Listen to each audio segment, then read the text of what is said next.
တိုက်ဆိုင်တာမဟုတ်ပဲတကူးတကရွေရှိနဲ့အမေရိကန်ပြည်ထောင်စုတည်ထောင်ခြင်း250ပြည့်အခမ်းအနားနေ့မှာပဲအီရန်ရဲ့ထိပ်တီးခေါင်းဆောင်အလီခါမီနီရဲ့ဇာပနာခန္ဓာကိုတကူးတကပြုလိုက်ခြင်းနဲ့ပတ်သက်ပြီးမှနောက်ွယ်မှာနိုင်ငံထိပ်တီးခေါင်းဆောင်များတွေရဲ့အချိန်နဲ့တင်းမာမှုနဲ့အစ္စရေး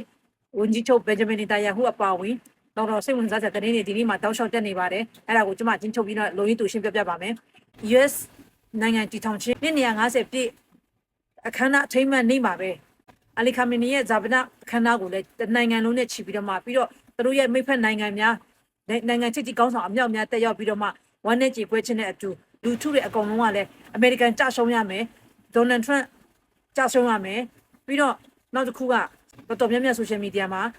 ဒီ social influencer တွေရော YouTube တွေမှာအရင်ကပြတ်နေပါတယ်အဲ့ဒါဘာလဲဆိုရင် US သမ္မတဒေါ်နယ်ထရန့်နဲ့ Israel ဝန်ကြီးချုပ်ဘင်ဂျမင်နေတန်ယာဟုကိုလှုပ်ကြံတယ်တော့သူတို့ကိုစီရင်နိုင်တဲ့လူဒီလိုဖြစ်သွားအောင်လုပ်နိုင်တဲ့လူကိုရွှေချင်း100 kg ကီလိုဂရမ်နော်100 ကီလိုနဲတာမဟုတ်ရွှေချင်း100 ကီလိုဂရမ်ကိုစုချမယ်ဆိုပြီးတော့မှ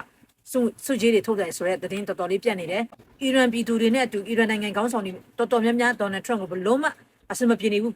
ဒေါ်နယ်ထရန့်ပထမအကြိမ်သမ္မတဖြစ်ခဲ့တုန်းကလည်းသူတို့ရဲ့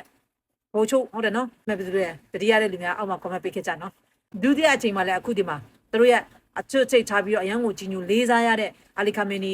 ကိုအစ္စရေးနဲ့သူတို့နိုင်ငံပေါင်းပြီးတော့မှအဲ့အဆောက်အဦနဲ့အဲ့တရင်လည်းကျွန်မလုပ်ခဲ့တဲ့အီရန်နိုင်ငံရဲ့နိုင်ငံခေါင်းဆောင်တွေတော်တော်များများလဲထွက်ပြီးတော့မှဂါဝရပြုနှုတ်ဆက်ပွဲဒီခန္ဓာပွဲကိုတက်ရောက်ကြတယ်အဲ့ဒီမှာထုတ်ဝက်တဲ့တင်းနဲ့ပေါက်ကြလာတာပါလဲဆိုရင်အစ္စရေးရဲ့ကမ္ဘာထိပ်ကြီးမိုးဆက်ဟုတ်တယ်နော်မိုးဆက်ထောက်လိုင်းရေးအဖွဲ့တွေကသူတို့နိုင်ငံက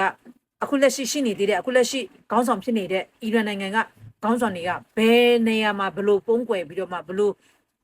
တိုးတိတ်နေပြီးတော့ဘယ်ကနေလာလဲဆိုတဲ့ဟာချက်တွေကိုလည်းသူတို့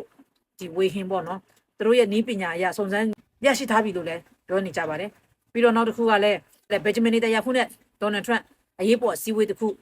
တွေ့ဖို့ရှိနေတယ်ဆိုပြီးတော့လည်းပြောကြတယ်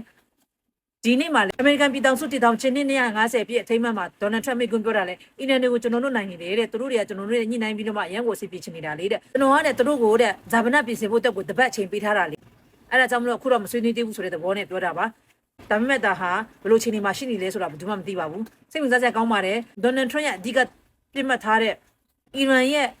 နျူကလ িয়ার နဲ့ပိုင်ဆိုင်ရေးကိစ္စလည်းတလောက်တော့မလွယ်ပါဘူးပိုပြီးမှခက်ခဲပြီးတော့မှဒါအလီခါမီနီရဲ့ဇာမနာခန္ဓာကိုကြည့်ချင်အဖြစ်သူတို့ပြည်သူတွေနဲ့သူတို့နိုင်ငံကောင်းဆောင်တွေရဲ့ဘလို့အနေထားလဲဆိုတာကကိုကွင်းကိုတကဘာလုံးတိအောင်ပြလိုက်တဲ့သဘောနဲ့မင်းတို့ရတဲ့အတွက်ကြောင့်မလို့ဒီပွဲကြီးကတလောက်တော့မလွယ်ဘူးထပ်ပြီးတော့မှရှည်မယ်လို့ယူဆပါတယ်ထပ်ပြီးသတင်းတက်လာမယ်ဆိုလို့ရှိရင်လည်း